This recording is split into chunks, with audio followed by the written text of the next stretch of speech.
Hey everybody, welcome to another Sunday Night Live. As you can see, I have Dwayne with me again tonight. Uh, Hello. Rebecca was supposed had asked for the link for the show, so I don't know what's going on with her. If she pops in, she pops in. If she doesn't, well, we'll just have a good old time ourselves. And for the people that are new to the channel or happen to see this in the feeds or whatever, the show is more or less talk about different topics that we find interesting in Facebook groups, in our lives, or anywhere that has to do with reselling. Or our lives in general, I should say, because you never know. So, I want to say hello to everybody, Dwayne, and reintroduce yourself, even though most people know who you are. Yeah, I hope so. It's been a couple of times that I've been on here, but my name is Dwayne Hale. I'm part of Mothership Products. I've been reselling for, I don't know, 4 or 5 years now. And I do it just the same way as everybody else, yard sales, thrift stores, that kind of stuff. Yeah, I mean, nothing cool about that. It's just the average. Why don't we see who's in the chat? Let me give some shout outs before we get started. Is that okay, Chris? Sound good? Sure, sounds good. All right, we got Steven Scroggins, Kyle, Coco's here, Glenn, the Swamp Picker is here, Trixie's here, fueling for the light,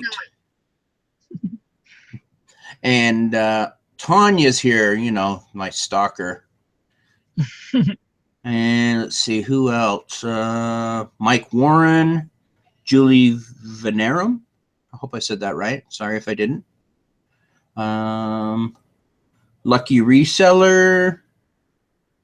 Turtle Trader. I always try and say that one wrong. Turtle Trader. And Thomas Francis. So that's the early call outs. And I'm sure there's people on their iPads or whatnot so they may not be be able to chat. I don't know how iPads work. And I just see Coco just commented. She said slacking. Yeah. I doubt that she's slacking. I've seen a couple of her posts in some of the groups that she had a monumental month, so I doubt she's slacking. Well, before we really get going, because I see a couple more people saying hi with Justin, and Swamp had a question for you, so we'll lead up with that one. Yep, he wants to know where you came up with the MSP. Okay, so a while ago, let's see, about 2 years ago, we lived in a trailer, a double wide trailer, and I had a car that was a little white car that we called the Escape Pod because it was just kind of little and tiny, and reminded us of escape pods from Star Trek or Star Wars. Well, since our car was the escape pod, then when we moved to the trailer, we decided that was the mothership. And from there, I searched, when I made my LLC, I went and looked through a lot of the names, and I, being there's a lot of mountains here, so a lot of names with mountain or valley or something like that, a lot of those were taken. But Mothership Products was not. So that's where I decided to go with it. And from there, it just, steamrolled into what it is now. Oh, I see that Kyle said he got 15 listings up today. Wow, nice, Kyle. Good job. Hey, Kyle, did you pick a listing goal yet for my poll in the Reseller Society? Yeah, if you don't know about that poll, because I didn't know about it for a while. In the Reseller Society, I think it's weekly, correct, Chris? Every week on Sundays, I put it in. He puts a poll in on how many listings they're going to do that week, and it's just a way to challenge yourself and give yourself a little bit of outward, telling people what you're going to do, so that they can hold you to it a bit. So you may want to go out and answer that poll question. Yep. Me and Dwayne both chose 1 to 10 because one, he has a life outside of reselling. He has another job, so he can't really do what he really wants to do. Right. And as everybody knows, my life is not into a routine where I can just have a set number of listings go up each day. So when I can, I work how I can each day to get whatever I get done. Right. Well, Kyle says he's already passed his goal in 1 day. So obviously you didn't pick the right number, Kyle. You need to stretch a little bit more and pick a bigger number if you can get it done in 1 day. I mean, really, come on. Oh, let's see who else. Oh, the crazy kid / card is here. For some reason, whenever I type his name in chat, I always do the crazy kid. But it's the crazy card. So. And Trixie says she's looking for the poll. She's finally getting moving on really picking this up and getting into reselling. And Good. We've been trying to get. I've been texting, not necessarily texting her, messaging, typing her name in on certain shows, like Chad, the Tuesday night show, the Friday night show. She always said, I think that she might pick things up. And when I did it one time, she asked if it's anything like my show, and I said, and each show varies. Absolutely, yeah. Everybody has their own flair on how they do it. Probably the best idea is just to go and watch a couple of different ones from different people and see who resonates with what you do. Because everybody has their own, obviously their own personality into it, and just don't watch too many because you can really get wrapped up and end up watching them for days and days and days and never get anything done. Which I did that at the beginning. Nothing done. You say get nothing, not physically done. When in your brain, you're learning a lot. So I still get. Oh yeah, exactly. You're learning a lot, but if you're not putting it on the paper and doing something with it, it's it's not making you bills yet. So. She actually said she beat her goal too. All right, her goal was 5 a day for this week, and she's already got 24 done in 2 days. Wow, congratulations. Can I hire you to do mine? And Julie said, or you're 5 hours on a Saturday night. So I'm assuming she made a comment about you recovering from yesterday. Who, me? Yeah, apparently from last night. What did you say that? I didn't have any problems from waking up. No, I didn't. I wasn't even that. It was late, but I wasn't. Who said that? Julie. Oh, geez, Julie Julie. Burnham.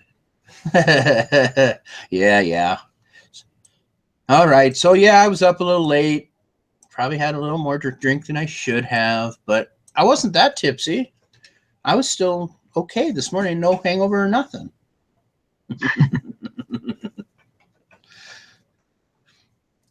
Let's see. Oh, the crazy card has a question. You want me to read that? Sure. How many listings can you guys get done in a typical day? How about you, Chris? I don't know if I can say a typical day because no day is typical in our household. I agree. We spent most of the week trying to get work, cleaning up the house and kitchen and stuff like that because of, like I said, I've said it a couple of times, I got relatives coming in the middle of September, and with everything, the way everything is, we have products in just about every part of the house, including the bathroom. So you figure that if they come in to visit, we're trying to at least clean it up so it looks more presentable compared to how we just let everything go and figure out where we're going to list when and stuff like that. We don't have a set system. We tried doing a system, but life, doctor bills, and doctor visits get in the way. So throughout the whole week, I was trying to work and figure out what to list. We ended up listing one item yesterday. So I got my goal done. I always choose 1 to 10 on my poll only because I do consider myself, even though I have all the knowledge here or whatever you want, or I share it on the shows, I always try at least going for 1 to 10. That way, if I get 1 in 10, my goal, I'm still better than a beginner, but if I still hit 1, I'm working within what I know and what I can do. So. Well, and that's the way those kind of the polls should work. I mean, you want to you want it to push yourself, but you also, you have to be realistic. If you're not going to be at home for the entire week, you know you're not going to list 50 items. So let's see, average on a day. Well, of course, that's a very biased question because it depends a lot on like what I'm doing. If I'm doing shirts, for example, I may do 20 shirts in one day, but that's because I get into that system, in that rhythm of, take the picture, inventory, measure, then sit down and just sell similar. And it's not that too time consuming. But if it's one-off items, then it takes me a little bit longer, looking for, doing some research on them and deciding what I want to talk, what I want to put in the description and stuff. So it really depends on what type of items I'm listing. But I'd like to say I could probably do 5 a day pretty easily, but past experiences told me that I'm too damn lazy for that. So I don't know what. That's why I picked the 1 to 10, because I need to push myself a little bit too. So got a question from Turtle Trader. He asked, does anybody use the archive feature on eBay or PayPal? Not me. I've never used it. If my listings are done, like if I, for whatever reason, if I end them and I do stuff similar, I'll delete the one I already did. I'm not going to archive anything. I did the same thing. Once I sell similar, I delete it. Otherwise, I'll end up double listing somewhere. And it's happened eBay before. Double listing it for you. Or eBay will do it for you. Exactly. So what you got on topic for today, Chris? Well, we were going to have 3, but like I said, I guess Rebecca is not showing up tonight, so, or at least not right now. Yeah, she may blow in. Who knows? Well, my topic that I had was based on a post that was in the Reseller Society. Somebody was asking about PayPal limits. Because he had gotten an email saying that he was only allowed to, I guess, I read it wrong originally, but I read it as he was only allowed to take out $6,000 a month. And then I realized I reread it. It means he was only allowed to make $6,000 a month for a while, for whatever reason. He couldn't figure out why. Mm-hmm. That somebody finally popped in saying it might have been because either he sold the items that he was selling all of a sudden with high risk, mm-hmm. or he just happened to, and this is all in a 6-month span, he might have just blew up selling so big that they're like, wait, we have to keep an eye on him. Okay, time to put the stamp down until he can prove himself again. Right, and that's what I read, and I saw the same thing. I saw that he came back later and he had said that his sales were up 90% this month, and that would be the only thing that I can think is that maybe PayPal saw all of a sudden an inrush of money and was going to slow it down just to check and see, why that has happened. And but reading the post, it sounded like they didn't really want to work with him much about, we'll check again with you in 30 days. Which, I mean, if you have a business that's ramping up that quickly, yeah, I mean, he can still make the money. He just has, I think it was 21 days before he can access it, correct? That they were either that or they were going to hold it until they got positive feedback or something like that. If it went over $6,000, they were going to put him on a 21-day hold, unless he got the feedback or whatever, and then it was going to be 7 to 14 days, depending on how fast the transaction happened. Yeah, if I was him, I would have asked them what triggered this, this system, because I've never heard of it until you brought it up, and I went and read the post. I had never heard of anything like that other than when you first start out. When you first start out, they hold your money for a little while until they make sure that you know what you're doing, that you're doing good customer service, and that. And I can understand where that came from, though. Now that I think about it, that'd be like me sitting there saying, "Okay, I'm not listing, or I'm not making sales, or whatever. Like I'm not making an average sale. Like say I get 1 sale a month or whatever. And then all of a sudden, for 3, 4, 5, 6 months straight, I finally start finding the good stuff. and I'm making $1,000, $5,000 a month, all of a sudden, where's this coming from? Why is he all of a sudden, what Exactly. sales to come through? Yeah, I think that's right. I think they're just trying to make sure that it's legitimate business and that, you know, that he's able to keep up with the demand for customer service that the dollar amount, you know, says is happening in his account. Alyssa Avant made a comment. She said, "Wow, I got a new PayPal account to separate this business from my virtual assistant business. And my first payment from eBay into this account was $5.55. They said they were holding it for 21 days. That's Yeah. normal, Alyssa, for a new account, especially when it's connected to eBay.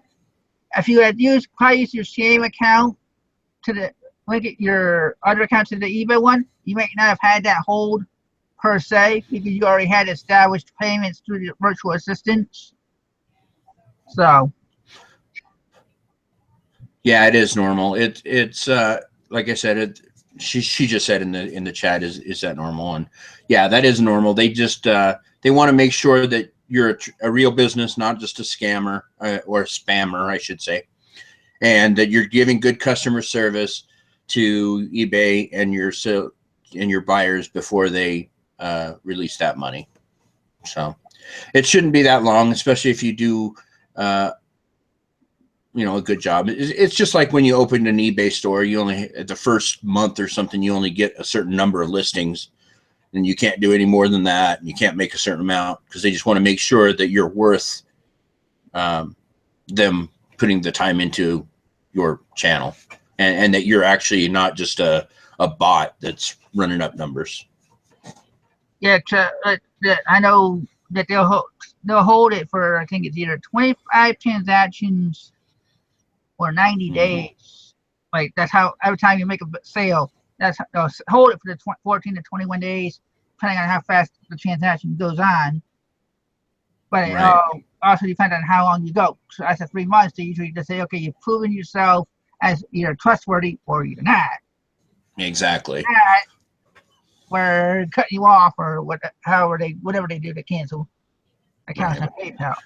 I did notice that the Prof Sales is in the chat. I didn't holler him out earlier, but I wanted to say thank you because today I listed 3 pair of jeans. So, and that's basically from watching some of your videos and following some of your patterns to see if I can make some money that way. So appreciate it. Let's see. Julie's asking about making a picker name because she doesn't want to use her real name. Who's that? Julie Vanderum. Oh, she was asked earlier how to change her name. She wants to make a picker name. She doesn't want to necessarily make videos, but she wants. So since we don't have our time making her saying her last name, she wants to have a name so everybody gets to know her by. Oh, Jeff, you're lying. You don't wear jeans. Jeff Davis is in the chat. He says, I wear jeans. I don't think so. You wear pajamas on your way to Starbucks in the morning or afternoon. And let's see. Postcard Pixie asked, does anyone sell antique or unique one-of-a-kind items here, or do they follow what everyone else is selling? Well, everything else, what someone else is selling, it could still be unique to you, depending on where you're at. So, like, certain clothing might do better in Utah than Ronnie can get in the Northeast.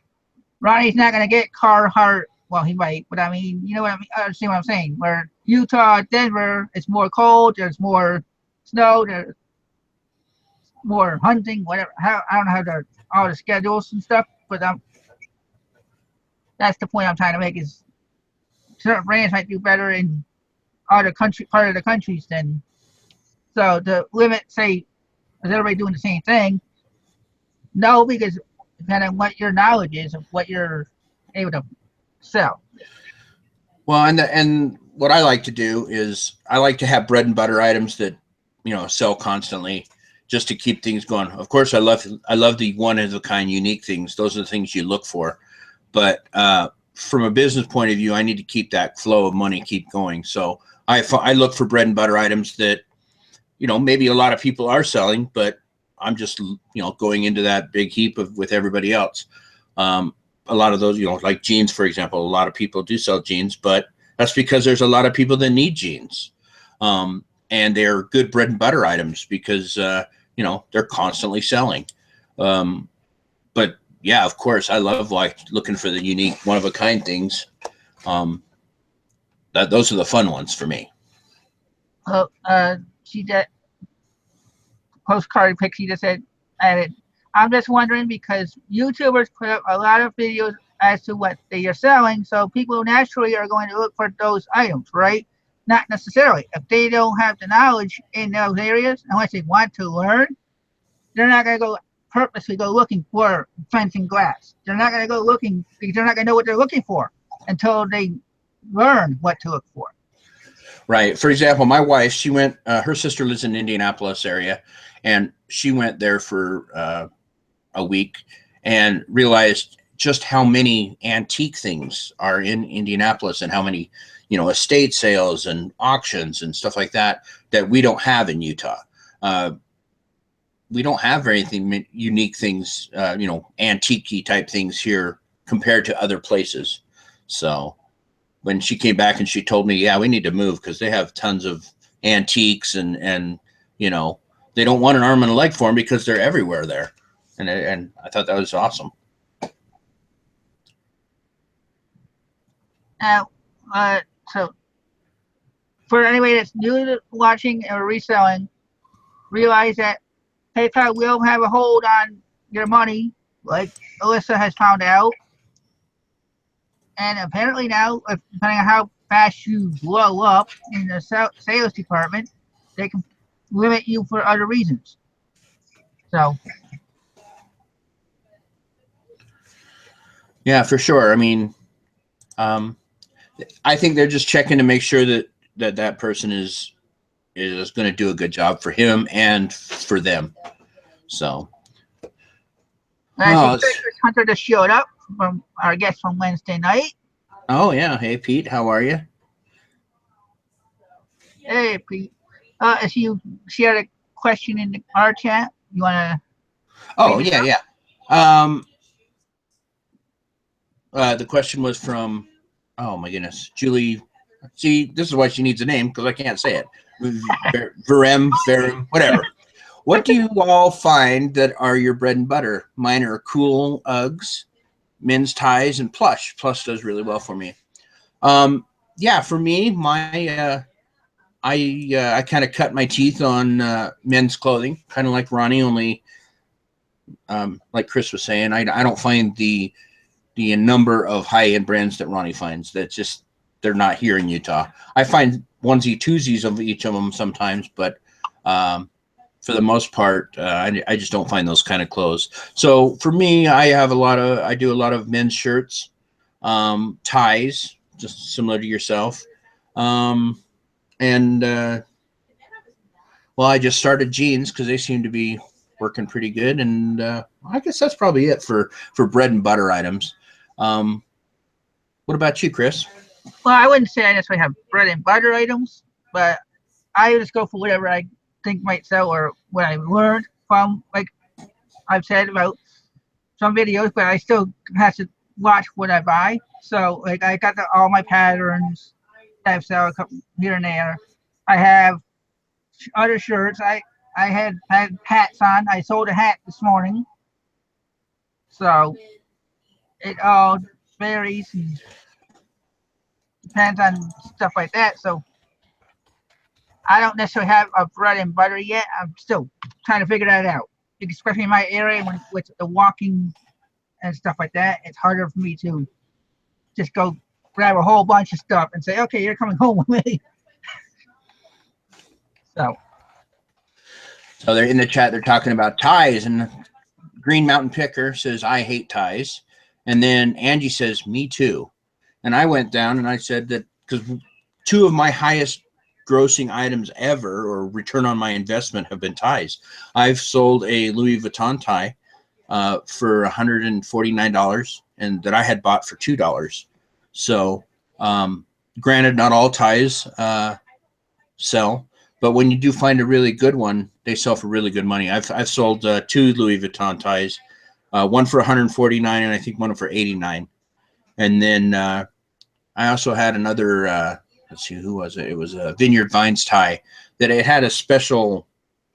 It was a specialty one. I'm not exactly sure. I can't even remember what it was. It had something to do with politics, and that one sold for up in the $75, $80 range. So, but yeah, not your everyday ties. You have to kind of. There's some really good ties that sell for great.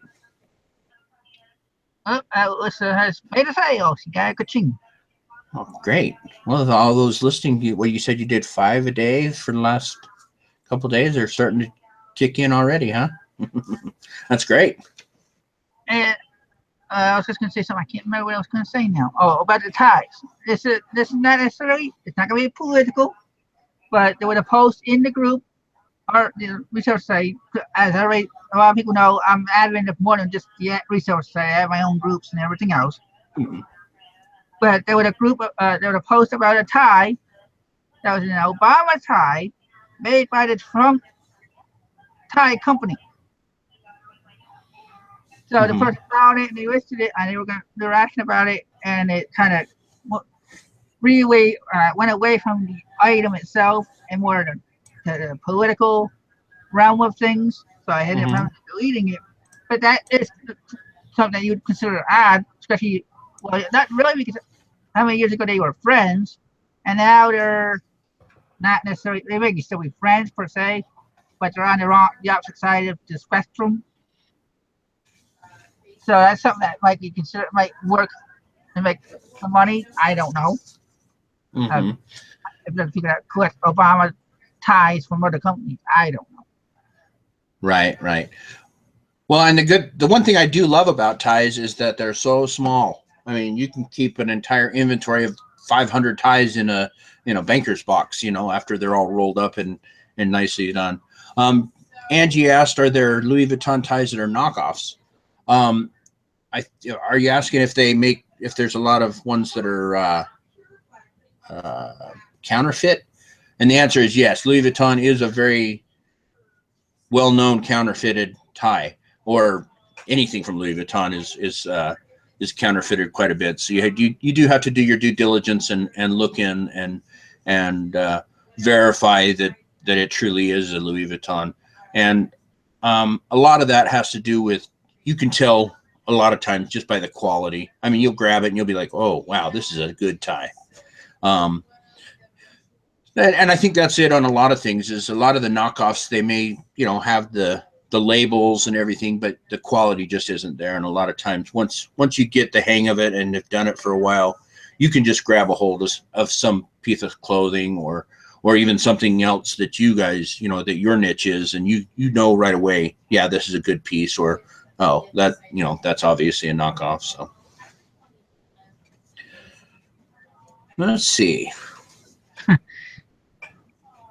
Trixie, or AKA Fuel in the Light, made a comment, and I don't necessarily have to read it. I understand what she was saying, and she understood where I was coming from on the post, why it was.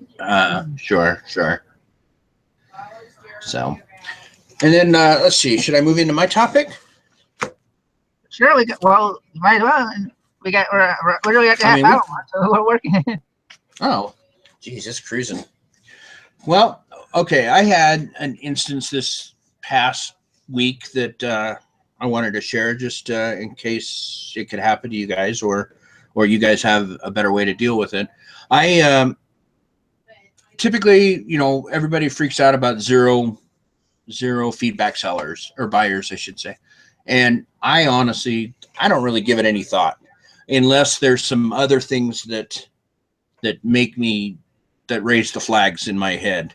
I sold a conference microphone for like a conference room microphone to somebody in Egypt, and they were a zero feedback buyer, and they were in Egypt, and that's one of the several places that seem to have trouble with through their postal service. It was $100 item. I did sell it to him and sent it to him, but I also insured it with what's it called? Just a minute here. Ship Saver. That's right, Ship Saver. I insured it with Ship Saver because something just didn't sound right about it, and it was going first class international, which means that there's zero tracking after it leaves the States. So I did. I put some shipping insurance on it because I thought, you know, the insurance only cost me like 50 cents, but it was really it saved my butt, obviously, because about a week ago, I sold it about almost a month ago. About a week ago, I got an email saying it's been 30 days. I haven't got it yet. So I turned around, I refunded his money and put in a claim at Ship Saver to get my money back because it was lost in shipping. So, but how would you guys have handled it? I mean, would you have blocked that guy? Would you have not sold it to him based on, you know, a zero feedback buyer and being in Egypt, or would you kind of have done what I did and just sold it expecting that it could be, you know, go awry and insure myself that way? Well, while you're looking for answers from them, I'd probably try going, ask them to go through the GSP, unless it can't go that way. Only because Right. I rather protect myself, not because I don't trust the buyer, but if something else goes wrong, who do you blame? Because you can't blame Agreed. decide with who and puts eBay in the middle. And I do the GSP. I do both. I offer both typically. I offer the GSP, and then I offer, you know, if they want me to send it, you know, internationally to them by myself, I can do that too. I think I'm probably going to go back to just using the GSP, not doing both, just because I don't get that many international sales, and it's not going to make a big chunk out of my, you know, income if people stop buying internationally from me. I don't get that many. The one thing I do have to say is that ShipSaver sent me an email saying that they needed the buyer to fill out this form, online form, and I sent that to him, and he does seem like he's trying to, you know, do the form for me so that I can get my money back. So, I mean, he could be a scammer, but it may have just been lost in the mail, and it may have been, you know, he's a zero feedback buyer, but that had nothing to do with it. Just the mail system in Egypt may have had something to do with it. So, I think from now on, I'll probably just, like you said, do the global shipping for everything and just forget about shipping international myself. Or you can at least do international to Canada or somewhere that you already know, type of thing. Exactly. I mean, there's some countries that even the GSP won't send things to, you know, so, and obviously if they're not sending it there, then you know there's probably a reason, you know, whether their postal service is just bad or there's you know, some civil strife there or something like that. So. Yeah, a lot of them say they use GSP, and others have said they would do what you did. Mm-hmm. The ones that use GSP because they don't want to deal with the hassles. Agreed. Oh, and Green Mountain Picker says that I have a lot of international sales and haven't had any trouble yet. That is awesome. Like I said, I just don't have that many international sales, honestly. I probably had, I don't know, 10 this year. What I sell doesn't seem to go overseas much. Well, I think I had 2 the whole time. That was after I actually did the GSP. We weren't doing international beforehand because I don't trust myself, even though I know all I got to use eBay and it should all work. But you know how some people sit there and tell you, well, it didn't work for me, and then you start wondering, should I really try it? So I'm working my way into doing different things, stuff like that. So exactly. So I guess that kind of leads into how many of you do international yourself, and how many just do global shipping, and how many don't sell international at all. There are some people I know that do that just because they don't want to deal with it at all. Well, I know, I'm sure I can say this because he was in the chat. Chad actually has said he went from doing his own international to GSP just because it protects him more than when something happens going elsewhere. Even if you have Ship Saver, that doesn't mean you're still going to be able to cover everything that goes wrong too. Oh, agreed. Yeah, and actually, I do remember when Chad was, not anti GSP, but he was like, I don't use it. I don't need to.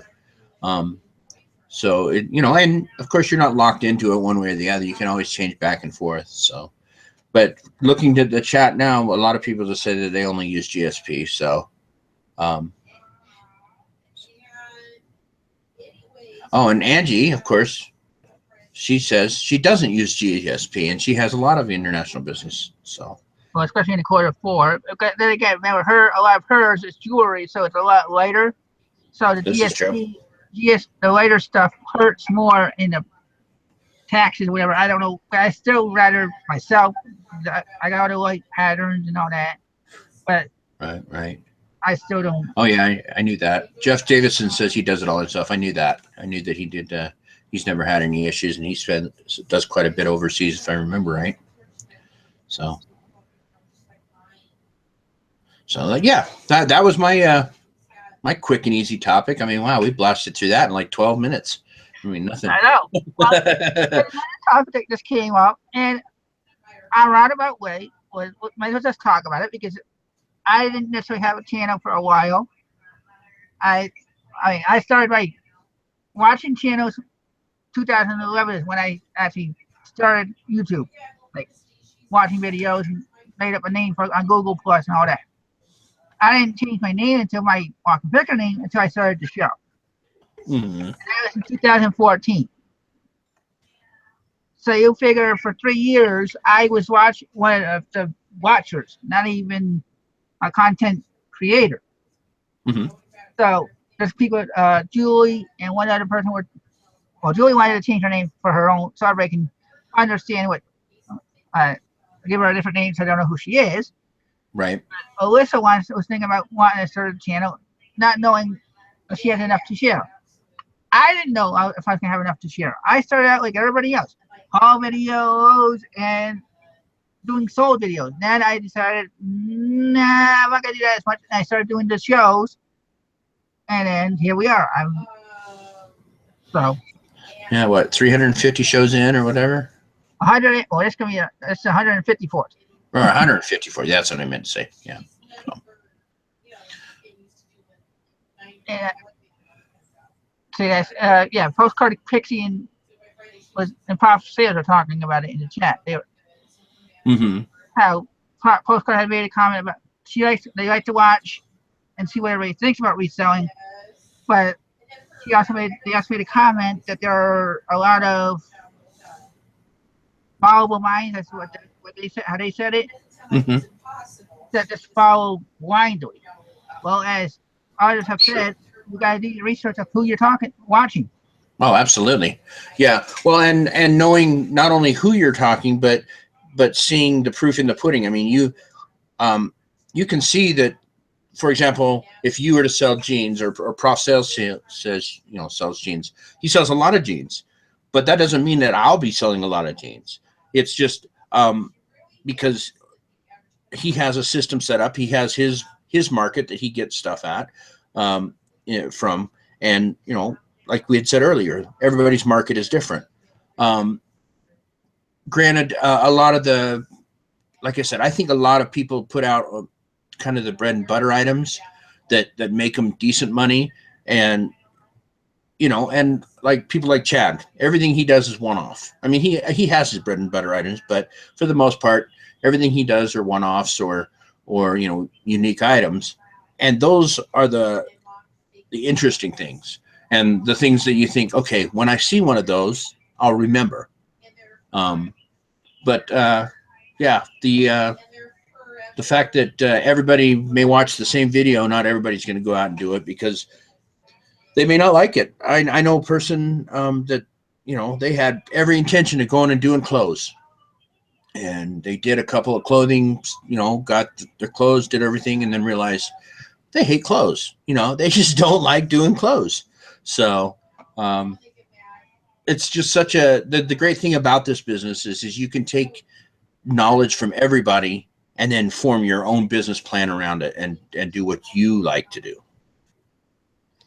Okay, Julie Vanarum is what has she, she Okay. says, how do you deal with local folks? Had one several months ago, wanted to pick up from our home, planned to meet him.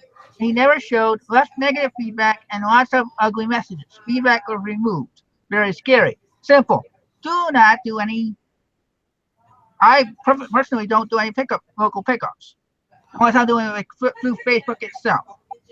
If I'm doing it on eBay, even if it's a local sale, mail it off. That way you have. They may get your address, but at least you don't have to worry about anything happening at your home at that time. Right. Anything that because I did quite a bit of stuff on Craigslist before I started, well, while I was doing eBay, and I just never met at my house.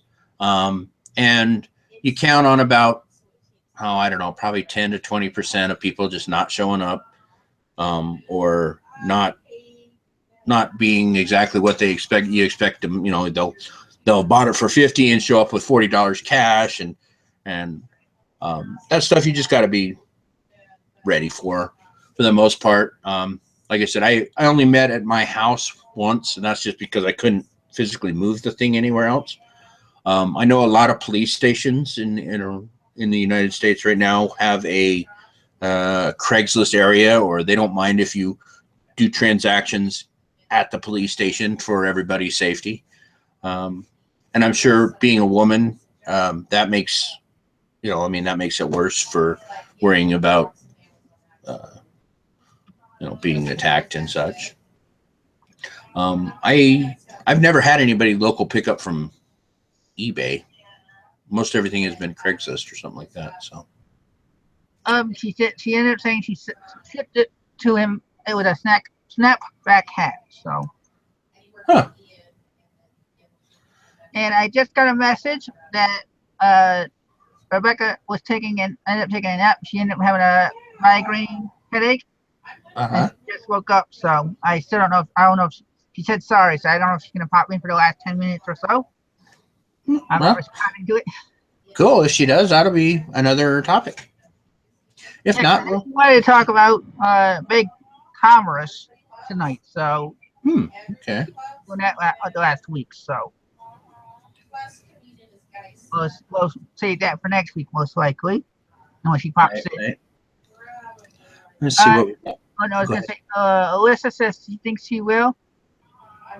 Like I was saying, Alyssa, your point of view, you can do it. Like I started my shows and like I was started out saying, I want to do it from my point of view as somebody that has a disability, somebody that's new, not necessarily. Well, at the time I wasn't necessarily new. I had enough, but I had 10 years, well, 6 years experience, but not much experience. So I wanted to share what I did know, and as you can see, people that have a lot more knowledge than me are learning from my shows, or else they wouldn't be here, or they wouldn't be having fun interacting with me and you and everybody else. Exactly. I was just reading the chat over here. Um, Trixie says she has a 400-pound item that she wants to sell, so she has no choice but to let people come to her house. And in that case, I would just, Have you know, somebody that's big and yep, right with you. exactly. Have a way I'm to a protect party yourself. doing a friend. Yep. Have your neighbor come over, or your husband, or your whatever, or, you know, brother. Um, just, yeah, just make sure that you're safe. You keep yourself safe. There's a lot of crazy people out here. Let's see. The Reseller Society.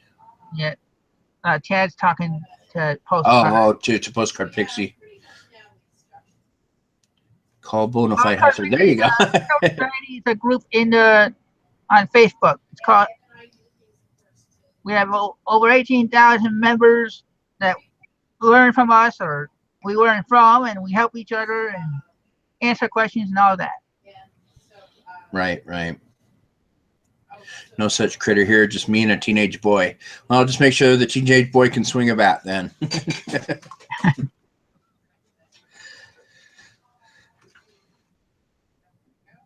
Oh, there's something for you, Chris. Julie Venerum. Yep, I'm reading it now. Okay. If you want to read it out loud, since you don't inspired it first, you can. No, that's fine. No, I was just making sure you saw it. Thrift Daddy says Bonafide Hustler works for Dopios. So. And Julie, I will say, I don't know how many of my videos you actually watch. I do have aid that I get, so it's like I'm trying to get off it. So that's all I can say, because certain people may take it the wrong way. But actually, I just remember something else you had to announce. Me? Yes, you for for next week. Yes, right? Wednesday night. Okay, Wednesday night. Okay. We have a special guest coming in on Wednesday night, April Buchanan. Hopefully, she said she's good to go up till this point, but life happens. So, but she's going to come in on Wednesday, and we're going to talk about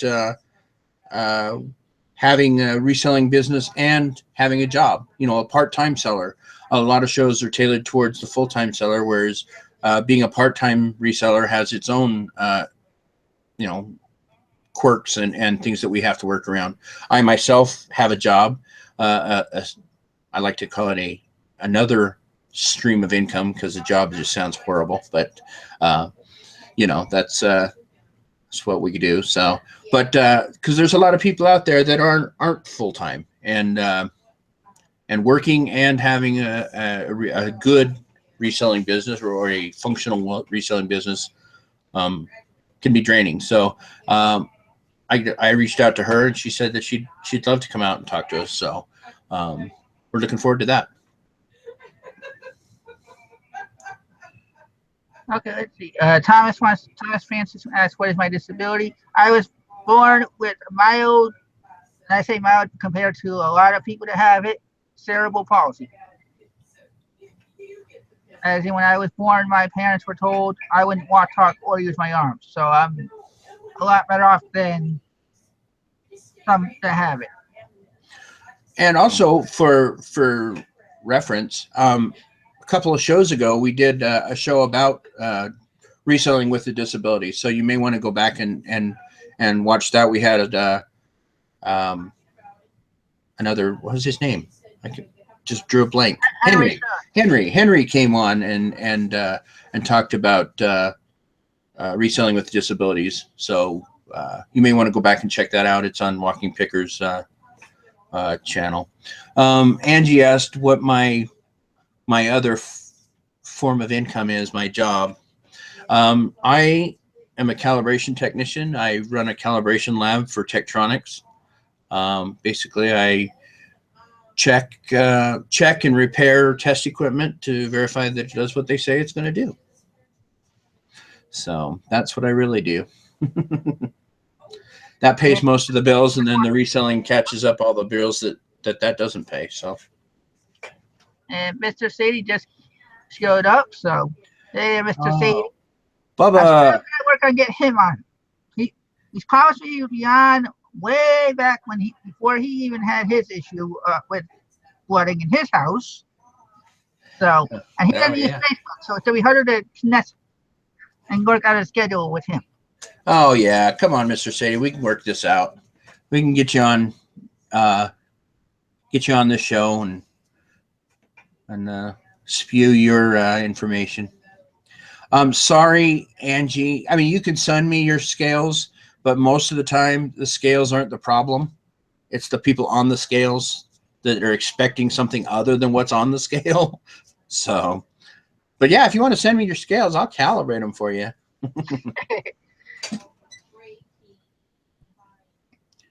A cesspool cleaner? Ooh. Not good. Not good. I'm not worried about Mr. Sadie. When we're able to work it out, we'll work it out. I just know what you want on my show. Yeah, exactly. No stress. Oh, of course not, Angie. See, Angie says, Dwayne, are you calling me fat?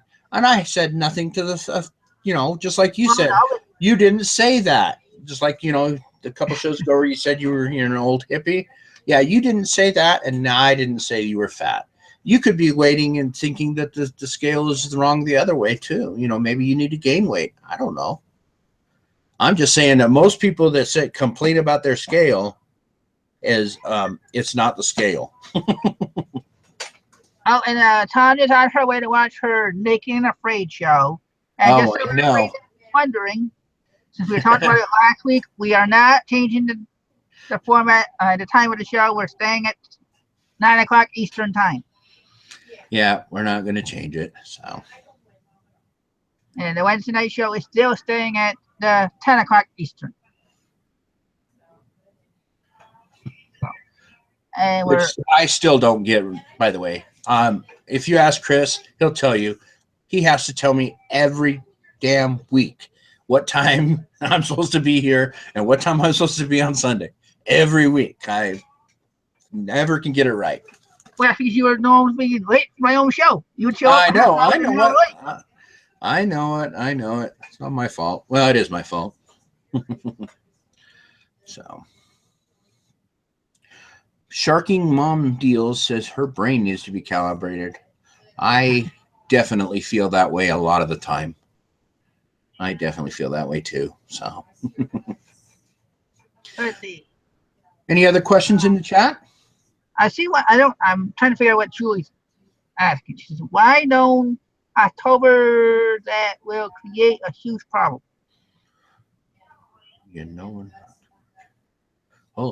October that will create a huge problem. Now, she's talking about her the Walking Dead show.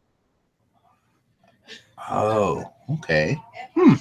That's another show that I used to always fight with. When I first started my show on the art show, we had to deal with the Walking Dead, plus any of these NFL games, plus any of the pay-per-view wrestling, boxing, fighting shows, things that were on Sundays. And I had a good following then. Same amount I have now, so I'm not complaining either way. Oh, goodbye, Prof. Sales. Have a good time. And Jeff, you're celebrating Topless Day, but I think Topless Day was a couple of days ago. I mean, not that you can't go topless, especially here in California. You could probably, half the state goes topless there anyway. Julie's talking about the Walking Dead comes back in October. Yep, that's what she was relating back to. So. You can always DVR the Walking Dead, watch me live, and then go back and watch the Walking Dead. Right. I mean, because you get the give and take right here in the chat, where you can't do that if you watch the replay and then watch your Walking Dead and watch the replay. You don't get the give and take on the chat. Well, we got about 6 more minutes or so. So, any more last-minute questions? Anybody? At this point, I think we should probably say it would be really nice of you guys to hit the like button if you're enjoying the show. If you're not enjoying the show, you can hit the dislike button. But I would ask, if you do hit the dislike button, tell us what we can do to do better. I'm not opposed to constructive criticism, and I doubt Chris is either. It's just the times when you get the negatives and you don't know why. Oh, okay. So Jeff says today is Topless Day. So, okay. All right. If you say so. No, I'm just kidding. Nobody wants to see that. And Julie responded to me talking about DVRing this year. That's like DVRing an SEC college football game. Yeah, I know. There's just priorities. You just got to set your priorities, decide where they're going to be, and set them. And I see Chad's quote unquote disliking the show, getting angry for getting ready to end. Well, have a good day, Alyssa. She says she's bailing. So, unless you have anything else, Dwayne, I'm not seeing any more questions. And Rebecca did not show up for her topics, so Right, right. Does uh, anybody want to ask anything in the chat before we got a few more minutes? I mean, you can ask anything. We'll probably answer in most any question.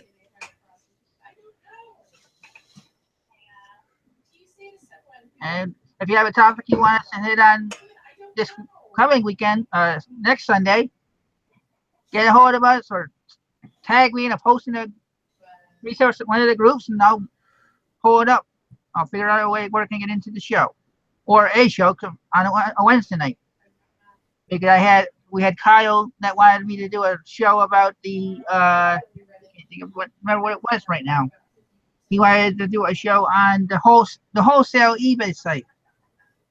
Oh, that's right. Yeah, he had said something about And he asked today if that was a wash or not. And I said basically it's a wash because even on his post, nobody admitted to using it. So, and I wanted to try bringing it in on an eBay employee that was behind it, so that way we can get it right from the horse's mouth. And when I reached out, it didn't work at this time. So, sure. Let's see. Oh, Angie, sure, I'll answer anything for you, Angie. Anything at all. And Thrift Daddy, the answer to your question is no. Mr. Zilke did not take Dusty to the Waffle House, and if he had, he would probably be living with Dusty now, because his wife was really unhappy that he was even thinking about going. So, but that's for another time.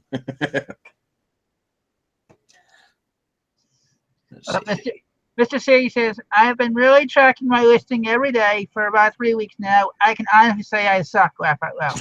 Mr. Sadie, if you were to join Facebook and you were to join the Reseller Society, you could challenge yourself in my weekly challenge poll. Yeah, if you need somebody to push you, I'm sure you give either me and Chris or Chris your, I don't know, email address, phone number, whatever. We'll push you. I mean,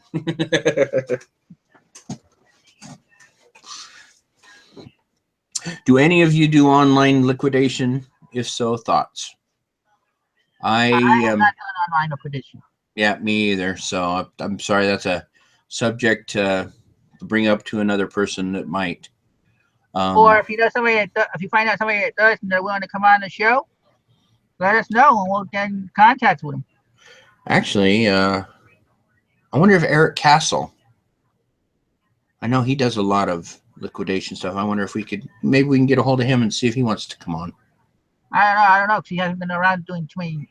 Yeah, it's been a long time. It's been a long time since I've seen him. His Catacomb show too. So I mean, that's one thing. He might be too busy. Right. Well, we can always try. If not, something, some other day. Do you buy on eBay to sell on any other platform? Chris? I have. I bought jewelry on eBay from certain sites, by certain places that have them for real cheap, as in $1.99, and whatnot, free shipping. And after I've sold them on Facebook for $10. Oh, nice. So the reverse of buying on Facebook is to sell on eBay. Buy on eBay to sell on Facebook. Right. Me, myself, I have never found something that I felt was a good enough flip for me to buy on eBay and sell anywhere else. So I'm sure they're out there. I just haven't really done a lot of research into it. Krillin wants to know, have we ever messaged with Alibaba? Nope, I am not a private label person. And nope, me either. I'm thinking about Wednesday night. We may have to talk to Sarah and Dave. That would be great. Yeah. To get them come on to a little bit about private label, and for sure. With me, so. Okay, Julia says, serious question. Oh man, I don't know. I'm not very a serious person, so. When you are listing, do you click sell similar and change the category and specs, or do you start a whole brand new listing? Well, it depends on if I can find the actual item and how much it sold for. I do all my research, and I see how many active, I see what sold, what's the best one listing was, and I go from there. If I already have an item listed, then I'll do sell similar and change whatever I need to do like I did when I was doing my patterns. I got to where I actually have a pattern template on eBay. Right, and I do the same thing. I usually do sell similar, but of course I change out all the pictures and update it to my specifics. But I also find that other people sell similars. If I sell similar, I can sometimes pick up some of the wording that they use that I hadn't thought of, or use their phrasing. But and when it's my own things, just like Chris said, if I'm doing shirts, then yeah, I just sell similar each of my own shirts and change out the different measurements or colors or whatever. And I have a kind of a shirt template that I have made up for myself, so it's quick and easy that way. Yeah, I very rarely start from a listing from ground zero, just because even if you do any kind of sell similar, some of the things are filled in for you, so it's just to save time that way. Well, it is on the hour, so unless there's any more last minute questions, we should thank everybody for watching and hope to see them Wednesday night when April's on. Yeah.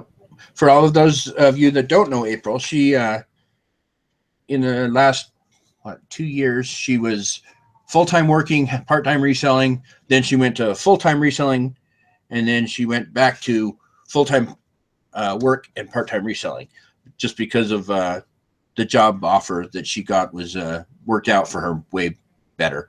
So that's why I just asked her to come out and talk a little bit, because she's been on both sides of that fence of full-time reselling and full-time and part-time reselling. So okay, I want to address this before we go.